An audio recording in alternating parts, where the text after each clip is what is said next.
Haleluya. Amen. Unataka nizungumze?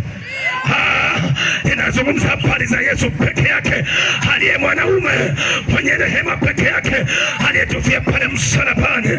Anasema njoni nyote wenye kusumbukiwa na mizigo, nami nitawapumzisha.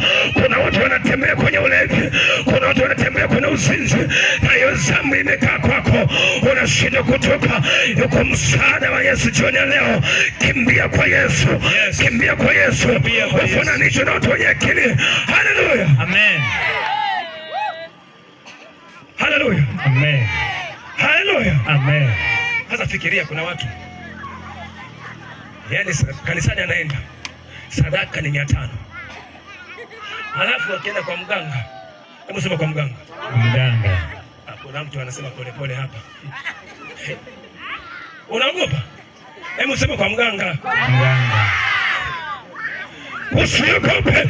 Biblia inasema alitukomboa katika ufalme wa giza, akatuingiza katika ufalme wa